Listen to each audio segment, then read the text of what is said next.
Bonjour à tous et bienvenue sur le plateau de Dimanche en politique. 32 milliards d'euros. Et oui, 32 milliards, c'est ce que coûte la formation professionnelle chaque année en France. Muriel Pénicaud, la ministre du Travail, a présenté une réforme pour mieux utiliser cet argent. On va voir avec nos invités ce que ça change pour les entreprises et pour les salariés. 4 invités justement sur ce plateau pour en débattre. Tout d'abord, Océane Charret-Godard. Elle est vice-présidente socialiste du Conseil régional de Bourgogne-Franche-Comté et elle a en charge la formation professionnelle. Face à elle, Denis Sommer, député du Doubs La République En Marche. Philippe Pillot représente ici Force Ouvrière, FO. Il travaille à l'usine Alstom d'Ornans. Et puis Christine Noël-Baudat est ici pour représenter le MEDEF. Elle dirige une entreprise de cartonnage d'une quarantaine de personnes à Baume-les-Dames. Alors, premier tour de table, une question, puisqu'on va parler de la formation professionnelle. Vous, Philippe Pillot, vous êtes entré ouvrier, je crois, à Alstom. Oui. Voilà. Vous avez subi des formations professionnelles au cours de votre carrière? Ah oui, plusieurs, oui. Oui, tout le temps? Il y en a eu plusieurs, oui. Il y a eu différentes étapes dans toute ma carrière. 40 ans, ce coup-là, donc forcément, j'ai vu pas mal de choses. Oui, on est obligé de s'adapter, on change de poste et il faut effectivement avoir un soutien avec la formation professionnelle. Denis Sommer, vous avez commencé comme ouvrier aussi chez Peugeot. Vous êtes devenu prof de sciences éco. Et puis après, qu'est-ce qui s'est passé? Aussi la formation professionnelle tout le temps? La formation professionnelle a commencé à 35 ans, puisque j'ai passé mon bac, un BTS, et puis j'ai suivi d'autres cours qui m'ont permis d'enseigner après les sciences économiques. Je suis vraiment un produit de la formation professionnelle. Océane Charret, donc vous êtes au départ psychologue du travail, vous êtes jeune, vous avez à peine plus de 30 ans. La formation professionnelle, ça vous cause ou pas? Moi, je suis effectivement psychologue du travail, donc j'ai suivi un cursus universitaire que j'ai complété ensuite par des formations dans le domaine de la communication notamment. Donc oui, ça me parle. Alors, Christine Noël-Baudat, vous, au départ, vous êtes comme Denis Sommer, à un moment donné dans sa vie, vous êtes prof de sciences éco, votre mari dirige une entreprise, et puis, à cause de problèmes de santé, il n'a plus pu, et vous avez pris les rênes de l'entreprise. Alors, formation professionnelle à ce moment-là ou pas? Comment ça s'est passé? Formation tout au long de la vie, je dirais. Et adaptation surtout. Adaptation. Oui, mais le fait d'avoir déjà un diplôme de sciences éco, ça aide quand on veut diriger une entreprise ou pas? Bien sûr que ça aide. Dès qu'on a une formation générale de base, on peut, je crois, s'adapter avec un petit peu de bonne volonté, un petit peu de courage et puis surtout de la curiosité. Curiosité, vous avez entendu, adaptabilité, on en a parlé aussi avec Philippe Pillot. Nous passons à la première partie de cette émission, formation professionnelle. Est-ce que c'est un constat d'échec? Alors tout d'abord, 2 chiffres pour planter le décor ici chez nous en Bourgogne-Franche-Comté.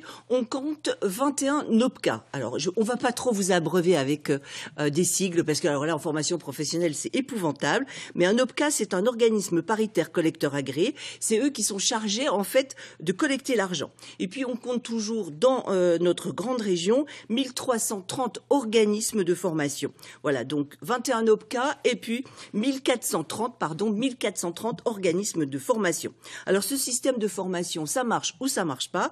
Qu'est-ce qui va, qu'est-ce qui ne va pas? On va commencer avec vous, Christine Noël-Baudat. Vous, en tant que chef d'entreprise, est-ce que vous trouvez toujours du personnel formé opérationnel? J'aimerais bien vous répondre oui, mais je suis obligée de. Si c'était oui, il n'y aurait pas eu de réforme. Exactement. Il n'y aurait pas eu d'émission aujourd'hui. Non, vous ne trouvez pas? Non, les métiers en tension, pendant un certain temps, on a cru que c'était propre à certaines branches ou à certaines activités. Aujourd'hui, on sait que les métiers en tension, c'est absolument partout.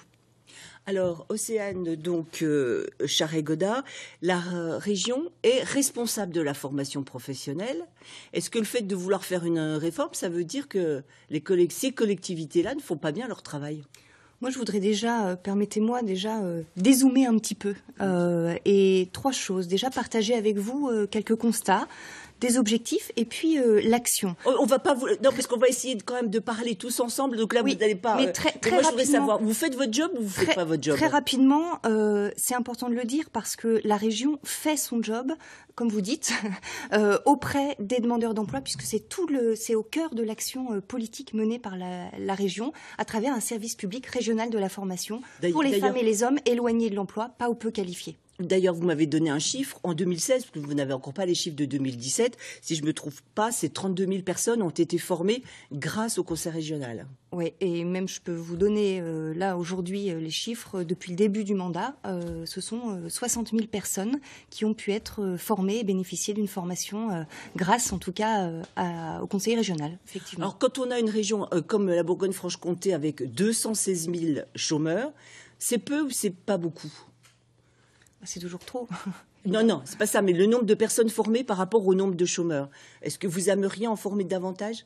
Bien sûr, mais ça va être tout l'enjeu d'ailleurs à travers le plan d'investissement dans les compétences, puisque la région Bourgogne-Franche-Comté va pouvoir bénéficier de moyens complémentaires, donc en plus déjà des 130 millions d'euros que le conseil régional investit dans les compétences des femmes et des hommes sur le territoire, et bien en plus le gouvernement met en place un plan d'investissement dans les compétences de plus de 300 millions pour la Bourgogne-Franche-Comté, et donc là c'est une belle opportunité pour nous de réinterroger aussi la manière dont on forme les femmes et les hommes, puisque là aussi on n'est pas dans uniquement former plus, mais former mieux. Philippe Pillot, vous, en tant que syndicaliste, quand vous constatez qu'il n'y a pas adéquation entre les besoins des entreprises et l'offre sur le terrain, vous en dites quoi? Il y a effectivement un problème. On constate que, par exemple, dans la métallurgie, on a des emplois à pourvoir et on n'a pas les salariés en face. Alors, on s'organise par branche. Aujourd'hui, c'est la branche qui gère la partie formation professionnelle. Branche, c'est les entreprises donc de la métallurgie et de la mécanique. Qui organisent des formations pour justement mettre les uns en face des autres, ceux qui demandent un emploi et ceux qui cherchent des salariés. Alors, effectivement, il y a un problème déjà avec l'éducation nationale. On se rend compte que... On va essayer de ne pas faire un débat sur l'éducation nationale, parce qu'on va déborder dans le journal de 19h ce soir. Oui, mais la formation professionnelle, elle prend le relais de l'éducation nationale une fois qu'on sort de l'éducation nationale. Et c'est là qu'il faut remettre les choses en adéquation et redonner des formations qui sont adaptées aux postes qui doivent être tenus. C'est pas plus compliqué, vous dites, la formation, c'est crucial. C'est utile, nécessaire, obligatoire. Sinon, on n'y arrivera pas. Et même celui qui a un emploi aujourd'hui, il n'est pas sûr de le garder. Il aura peut-être à changer d'entreprise, il aura peut-être à changer de métier parce que les métiers évoluent, les techniques évoluent. Donc forcément, dans une carrière, on est amené à se former. C'est obligatoire. Alors, Denis Sommer, c'est déjà un constat d'échec quand on est obligé, quand on arrive au gouvernement, de réformer la formation professionnelle. C'est déjà dire que ça ne marche pas? Non, c'est pas un constat d'échec. Il y a le chiffre national. 10% des demandeurs d'emploi accèdent à une formation. Ça, c'est le chiffre national. Mais quand on regarde ce qui se fait en Bourgogne-Franche-Comté, par exemple, la Bourgogne-Franche-Comté est une région tout à fait exemplaire par rapport à beaucoup d'autres régions. Il faut que je signale quand même ceux qui ne suivent pas la politique au jour le jour que Denis Sommer non seulement est un député de La République En Marche, mais qu'il a été également vice-président en charge de l'économie au Conseil régional de Bourgogne-Franche-Comté. Pourquoi je dis ça? Non, c'est pas moi qui étais en charge de cela. C'était Sylvie Laroche. Oui, non, mais vous vous occupiez de l'économie. Maintenant, voilà. Et pour ça que vous connaissez bien le territoire régional. Absolument. Tout à fait. Mais c'est vrai que la région Bourgogne-Franche-Comté s'est fortement mobilisée dans le précédent plan d'investissement lancé par le gouvernement Hollande, il faut le dire. Et cette mobilisation de la région a permis d'avoir des résultats tout à fait significatifs. Je crois qu'on est autour de 38 000 demandeurs d'emploi qui ont été formés l'année dernière. On doit être à peu près sur ce chiffre-là. C'est beaucoup plus que la plupart des régions en France. Voilà. Et c'est dire l'importance du plan d'investissement qui va être ces 15 milliards au niveau national qui vont être mobilisés, avec beaucoup d'argent aussi pour la région Bourgogne-Franche-Comté. Donc il faut poursuivre dans cette dynamique-là. Pourquoi? Parce que celles et ceux qui sont formés, les demandeurs d'emploi, dans les 6 mois, 57%, enfin environ 60%, les gens qui sont formés trouvent un boulot dans les 6 mois. Moi j'ai le chiffre Bourgogne-Franche-Comté, sur 100 chômeurs qui suivent une formation, 55 retrouvent un emploi dans les 6 mois. Oui, enfin voilà. Voilà, mais c'est bien, c'est preuve tout à que fait, ça marche. Absolument, dans les 6 mois. Ça veut dire que la formation professionnelle, c'est aussi de la remobilisation. Au-delà de la qualification des gens, de l'accession à de nouvelles compétences, c'est de la remobilisation. Donc si tout marche bien, permettez-moi aussi de compléter. Vous l'avez très bien illustré, Madame Baudin, tout à l'heure, par rapport aux besoins des entreprises. Aujourd'hui, on parle d'une reprise, effectivement. C'est un bel héritage du quinquennat précédent, si je puis me permettre. Donc effectivement, il y a une reprise. Il y a des entreprises qui qui ont du mal à recruter aujourd'hui, à avoir les besoins en compétences nécessaires. Mais aussi, je pense que là aussi c'est important parce que ça impacte toute la manière dont on forme aussi les femmes et les hommes, à savoir que vous souhaitez, vous l'avez dit tout à l'heure et très justement, vous voulez des gens avec bonne volonté, des gens qui ont la motivation, qui puissent s'adapter, qui soient curieux aussi, autonomie, on l'entend souvent. Or, ça, ce sont des compétences, on va dire, plus transversales, de l'ordre du savoir-être, qui ne s'acquièrent pas en situation de formation théorique, on va dire, assis 8 heures derrière un bureau. Donc là aussi, et c'est pour ça que je parlais d'opportunités pour réinterroger et innover dans la manière de former aussi. Merci madame. On va passer donc maintenant à la deuxième partie de cette émission, la réforme et ses changements très attendus. Alors Muriel Pénicaud, la ministre du Travail, a présenté sa réforme de la formation professionnelle la semaine dernière. Et puis mercredi, le président de la République, Emmanuel Macron, a fait un déplacement à Tours pour en parler. On écoute. Le changement principal pour les salariés, c'est que leur compte formation ne sera plus crédité en heures comme aujourd'hui, mais en euros. 500 € par an, ces sommes seront cumulables à hauteur de 5 000 € au fil des années. Pour les salariés non qualifiés, le crédit sera porté à 800 € avec un plafond à 8 000 €. Les sommes épargnées serviront à financer un stage de formation ou à acquérir un diplôme et seront à l'avenir collectées par les URSSAF. Une agence de la formation professionnelle sera créée. C'est une refonte en profondeur du système de formation français. C'est 15 milliards d'euros d'investissement sur l'apprentissage, la formation des chômeurs, la formation tout au long de la vie. 15 milliards d'euros, c'est un investissement inédit.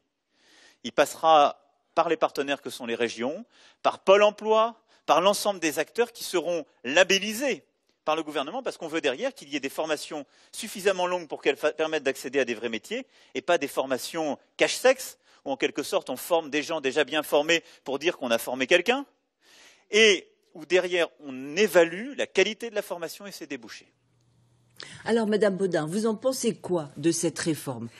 Les mauvaises langues, ou des langues tout court, disent que le MEDEF a tenu un peu la plume de Madame Pénicaud.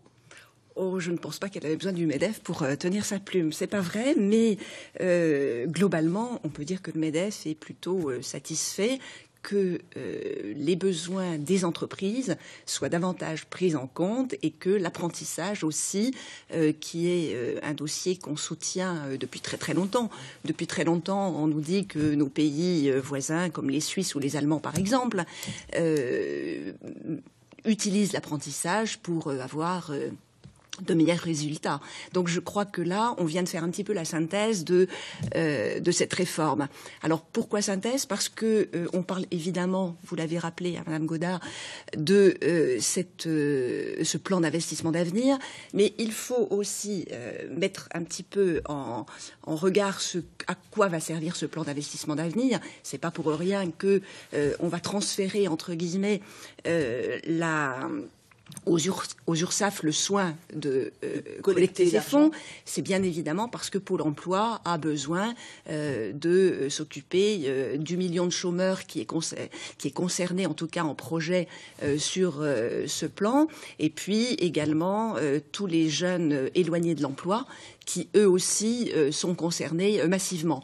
Mais au-delà, on va faire parler le syndicaliste. J'aimerais bien qu'au niveau du patronat, on dise aussi que dans nos entreprises, on a aussi besoin de formation, mais de formation pour les actifs et pour l'apprentissage qui est aussi un de nos chevaux de bataille importants. Voilà. Et puis vous dites aussi qu'il faut former aussi pour l'excellence et pas que des gens sans qualification. Repris un petit peu, j'allais dire. Monsieur Pillot, vous en pensez quoi, par exemple? Par exemple, le compte de formation, le compte personnel de formation, qui passe d'heures en euros, avec au minimum 500 €, 800 pour ceux qui n'ont pas ou peu de qualification. Vous en dites quoi, vous, concrètement? J'ai l'impression que ça va quand même limiter les droits. Avant, c'était en heures, effectivement. On avait 20 heures, 24 heures, enfin, avec les différents dispositifs qu'on a pu connaître par le passé, avec le DIF. Et cette fois, on va avoir en euros. Et 500 €, c'est rien du tout. On vient d'avoir une présentation du plan de formation chez nous à Alstom. 1 heure, c'est 50 €. Donc avec 500 €, vous avez 10 heures. Et en 10 heures, qu'est-ce que vous voulez être formé? Non, sérieusement, si on veut vraiment une formation qui permette d'accéder à un emploi ou à changer d'emploi, il faut effectivement beaucoup plus d'heures que ça. On va faire répondre tout de suite le député de La République En Marche. 500 €, voire 800 pour les moins formés, ça représente pas grand-chose. Vous en dites quoi? Je dis que c'est simplement un minimum et que les accords d'entreprise vont permettre d'abonder ces 500 €. C'est ça la réalité. C'est-à-dire qu'on n'a pas fixé un plafond. Vous avez fixé un plancher, en fait. On a fixé un plancher. Ça ne peut pas être en dessous. Ça veut dire que les partenaires sociaux peuvent abonder très largement. C'est une question absolument essentielle. 66% des cadres dans les entreprises accèdent à une formation. 30% des ouvriers. Voilà, c'est ça la réalité. Et mais 50%... Qu'est-ce que la réforme va changer? On voit bien que votre public cible, c'est quand même les gens peu ou pas formés. Mais en quoi cette réforme de Muriel Pénicaud va aller dans ce sens-là? On remet au cœur du débat la question de la formation professionnelle. Je finis ce que je disais tout à l'heure. 50% des emplois vont évoluer considérablement dans les 10 ans qui viennent. 10% des emplois ne sont pas encore des métiers connus. Ça veut dire que si on veut que les salariés dans les entreprises, qui sont aujourd'hui dans les entreprises, puissent accéder à ces nouveaux emplois, il faut absolument qu'ils se forment. Et donc, le premier objectif de cette réforme, c'est vraiment de remettre au cœur du débat entre les partenaires sociaux la question de la formation professionnelle. Elle est absolument essentielle, à la fois pour le plein emploi, mais aussi pour la promotion sociale, pour permettre à celles et ceux qui travaillent de continuer à avoir un emploi et de pouvoir construire leur avenir.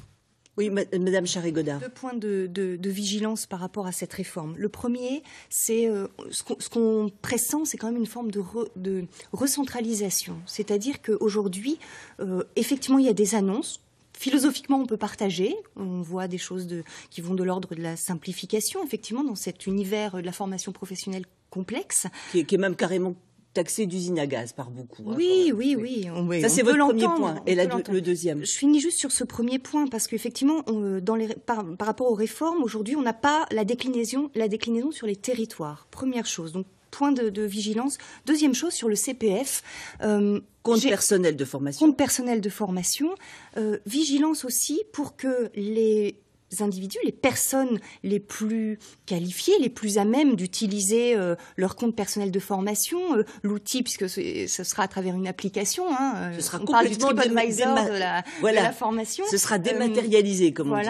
Et effectivement, les personnes, on va dire, à l'aise avec l'outil numérique, plutôt qualifiées, ayant de l'appétence aussi par rapport au sujet de la formation, pourront s'en servir. En revanche, les personnes les plus éloignées des sujets de formation, ne manipulant pas forcément l'outil numérique parfaitement. En tout cas, j'espère qu'il n'y aura pas de disqualification aussi pour ces publics. Justement, comme ça va être dématérialisé, qu'il faudra aller sur Internet, qu'il y aura une application, etc., justement, les gens non qualifiés, peu qualifiés, c'est votre cible, et ces gens-là, est-ce qu'ils auront un accompagnement?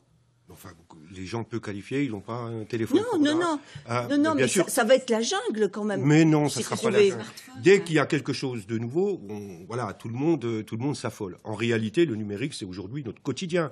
Et il y a énormément de choses que les ouvriers dans les usines font avec. Mais il n'y aura pas d'accompagnement. Mais il y aura un accompagnement. On va utiliser plus facilement. En fait, il y aura une convention. Il y aura une convention avec les régions pour une application de la réforme dans les régions, c'est-à-dire une contractualisation avec les régions. C'est absolument essentiel parce que les régions restent un partenaire.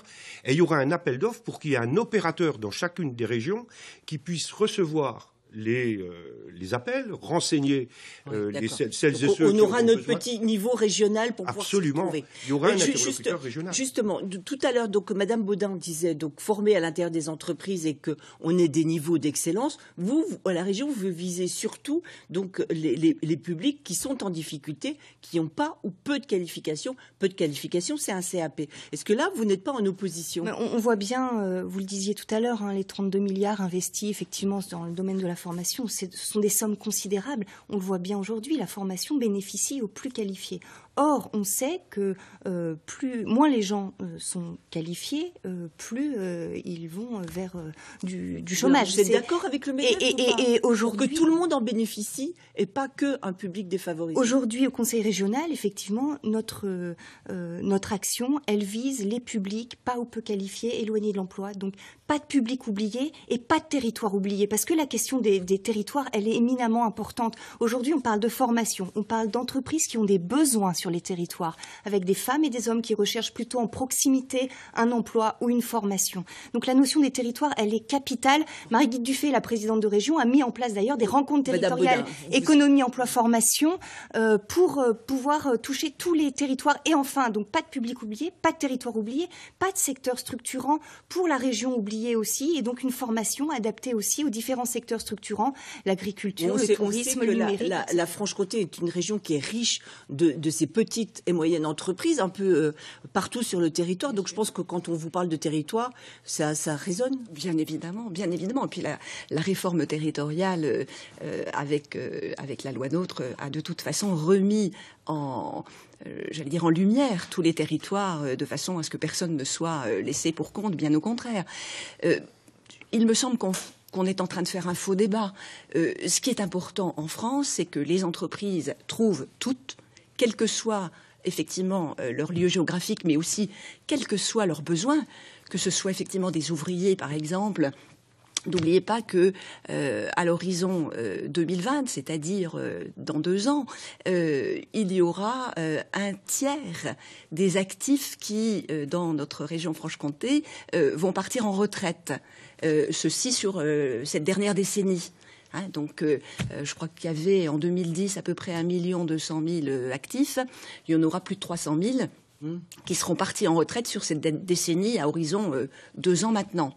Donc, il est bien évident qu'il faut aussi penser que la formation professionnelle va pouvoir apporter un plus aussi bien aux entreprises qui vont devoir recruter de nouveaux salariés, et également à tous ces demandeurs d'emploi chômeurs qui, eux aussi, peuvent se positionner parce qu'on n'attend que dans nos entreprises. Et c'est là aussi où il faut peut-être qu'on entrouvre, entre guillemets, le débat sur la réforme de l'assurance chômage. Ah oui, parce que là aussi, là, pareil, on a tous les jours on va dépasser on va déborder dans le journal de 19h de demain. Je suis d'accord, mais il faut le dire. Philippe Pillot, vous, quand on dit ouvrier, cadre, pour vous, personne ne doit être oublié, ni les uns, ni les autres. Vous voyez ça, vous, dans votre quotidien ? Bien sûr. Alors, après, là, il y a 2 débats. Quand on est déjà dans l'entreprise et que le métier évolue, là, effectivement, il faut que les gens puissent se former à leurs nouvelles fonctions. Et puis, il y a ceux qui n'ont pas de travail. Alors là, il faut les mettre en face d'un emploi. Et là, c'est une autre démarche. C'est compliqué. Et nous, aujourd'hui, en plus, avec la précarité du travail, on forme plus de mécaniciens. Nous, quand on a besoin de quelqu'un dans notre entreprise, on va à la boutique d'intérim et qu'est-ce qu'on prend ? Des bouchers, des charcutiers, enfin voilà, qui sont pas formés. Et il faut qu'on les forme aussi à nos métiers, parce que forcément, il y a un écart substantiel entre Alors justement, entre vous qui êtes anciens, excusez-moi, oui. Parce que vous avez dit tout à l'heure que ça fait 40 ans que vous êtes en entreprise, oui. Entre les anciens qui ont de l'expérience et les jeunes qui arrivent, diplômés, par exemple, ça se passe comment pour la formation ? Ça frite, enfin ça frotte un peu entre les deux. Alors, ou pas ? Il y a plusieurs niveaux. Il y a le tutorat, donc il y a l'accompagnement de ceux qui arrivent. Ça, c'est une première chose, et ça fait aussi partie de la formation, bien sûr. Et puis après, il y a ceux qui arrivent avec des diplômes, mais qui ne sont pas valorisés puisque ça correspond pas. Et du coup, ils vont arriver à prendre la place des autres. Et là, il peut y avoir des petits frottements. Ah oui, très sérieusement, oui. Et donc, on arrive aujourd'hui avec des personnes surdiplômées qui vont prendre les places éventuelles de ceux qui auraient dû progresser. Et on arrive à des situations un peu conflictuelles. Mais bon, voilà, c'est dans tous les métiers, je pense. Il n'y a pas que dans la métallurgie. On le rencontre fréquemment, oui. Juste, parce qu'il reste moins de 3 minutes, est-ce que le budget formation dans une entreprise qui va pas très bien, c'est déjà pas le premier qu'on supprime ou qu'on rabote ?